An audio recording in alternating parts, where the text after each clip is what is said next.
je suis, Aurélie Delay, consultante et formatrice en SEO et stratégie, de marque. Je m'intéresse au SEO depuis une dizaine d'années et j'ai commencé à travailler dans le domaine il y a 7 ans.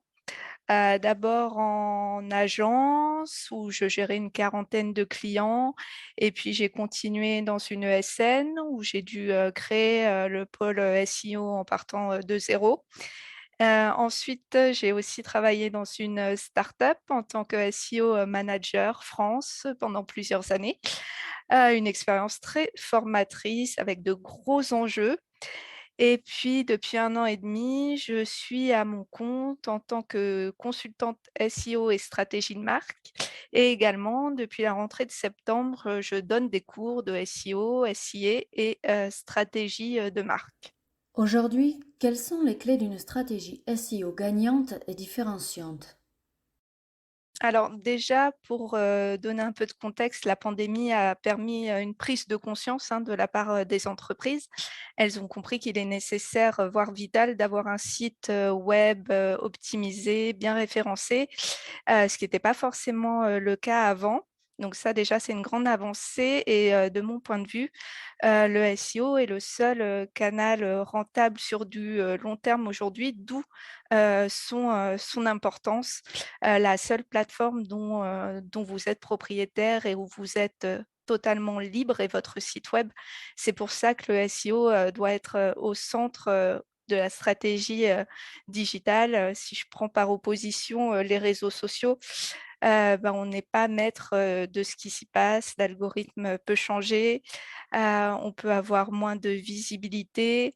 Donc, pour moi, les réseaux sociaux doivent servir à renvoyer du trafic, vers le site web qui doit être central et en ce sens, donc le SEO est très, très, important pour, générer du trafic sur son site web. Le SEO donc, comme on dit souvent, content is king, le contenu est roi, c'est la base, de toute stratégie SEO. C'est sans doute un des seuls aspects, qui n'a pas changé en 20 ans d'existence, dans le sens où, ça a toujours été, central et le restera. Aujourd'hui, créer du contenu, c'est devenu, très, très simple et accessible à tout le monde. Les outils SEO se sont, démocratisés. Il y a des centaines de rédacteurs qui sont prêts à aider les entreprises. Donc, la question, c'est comment faire justement, pour, se, différencier? Pour moi, cette différence, elle vient de la personnalisation, des contenus, en fonction, de la cible et pour moi, ça passe par le persona. Une entreprise doit connaître, ses clients, sa cible et quand je dis connaître, ce n'est pas seulement avec des critères, sociaux, démographiques, comme, un lieu d'habitation ou un âge ou le sexe des clients. Mais voilà, il faut connaître vraiment ses attentes, ses buts, ses problèmes, ses réticences qu'elle peut avoir par rapport à un produit ou un service, dont l'importance, du, persona. Donc, pour moi aujourd'hui, pour se différencier en SEO, en fait, il faut très bien connaître, sa cible ou si on n'a pas encore, de, clients et bien avoir une idée, très, concrète des personnes qu'on veut, cibler. Donc ça passe par l'établissement, des personas. Comment les équipes marketing doivent-elles s'y prendre pour faire le lien entre persona et SEO? Souvent, lorsqu'il s'agit de SEO, on peut être, tenté au moment de la sélection des mots-clés, de choisir ceux qui vont avoir un volume de recherche, le plus élevé. Cependant, ce n'est pas toujours une stratégie, payante. Imaginons que je vende des ordinateurs portables, je pourrais être tentée de me positionner sur la requête «meilleur ordinateur, portable» qui a un volume de recherche, mensuel, très élevé et donc de, proposer, voilà, un contenu avec, par exemple, une liste, d'articles pour répondre à la requête, donc meilleur ordinateur portable. Mais, suivant que, mon, client ou que la personne que je souhaite viser, soit un développeur, un senior ou un vidéaste, il n'aura pas les mêmes attentes, les mêmes critères de classement que les autres. Peut-être qu'un senior, par exemple, cherchera quelque chose de facile à prendre en main. Un vidéaste voudra peut-être un ordinateur avec une énorme mémoire et un super processeur, là où peut-être qu'un développeur cherchera un ordinateur portable qu'il peut totalement personnaliser. Donc mon contenu ne sera pas le même en fonction de mon persona et donc mon contenu doit être personnalisé. D'où la nécessité d'élaborer très tôt dans sa stratégie digitale le persona pour savoir qui je vise, comment je lui parle, de quoi je lui parle et gagner du temps, dans sa stratégie, SEO en évitant de travailler des requêtes trop, généralistes ou, des sujets qui n'intéressent pas ma cible. On voit que, par exemple, donc avec la requête «meilleur ordinateur portable», je vais attirer beaucoup de monde, mais si je cherche à attirer un vidéaste, eh bien, ce n'est pas forcément lui que je toucherai avec cette requête. Donc le volume de recherche n'est pas toujours quelque chose qui doit, diriger vraiment la sélection du mot-clé.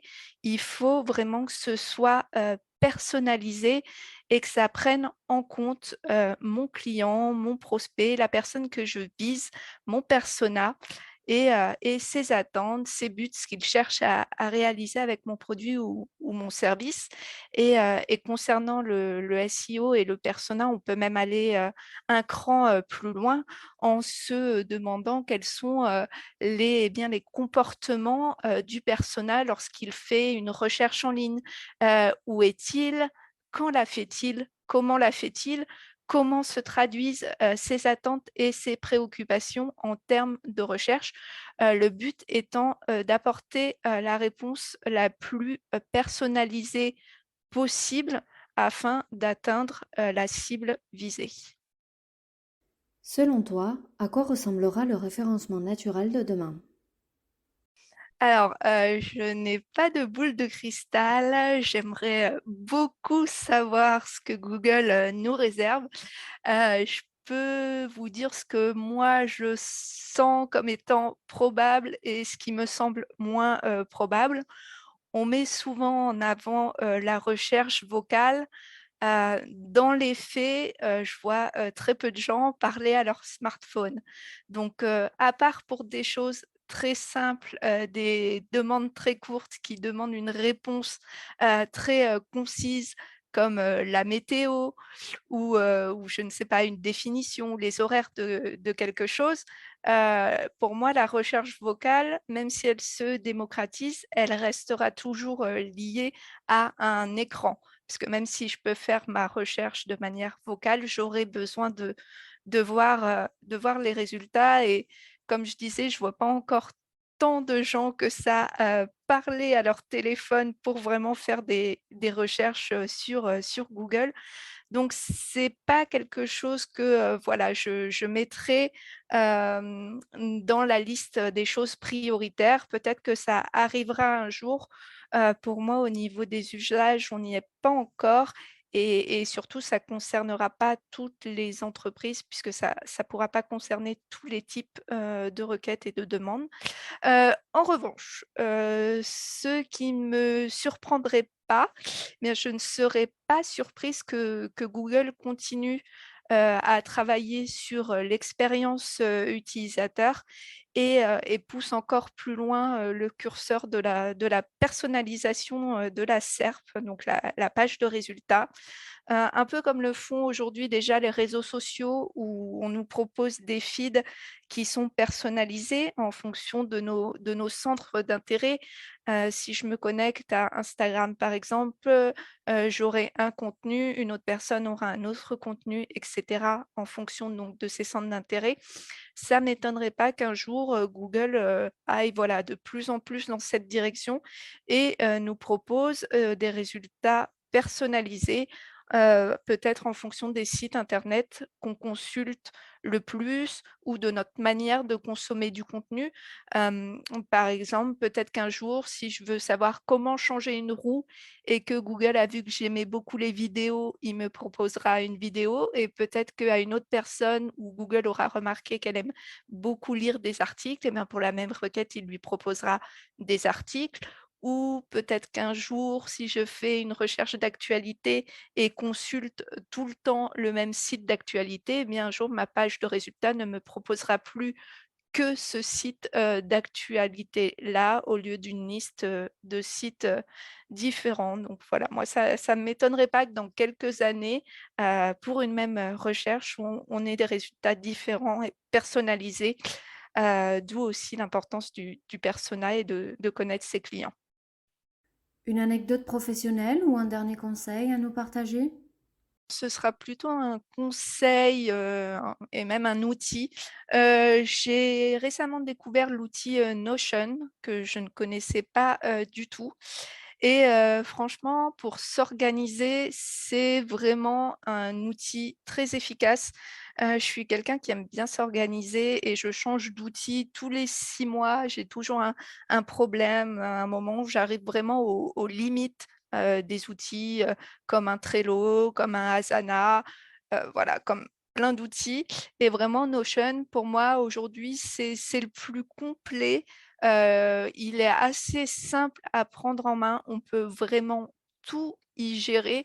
C'est un gain de temps, monstrueux et surtout j'oublie plus rien.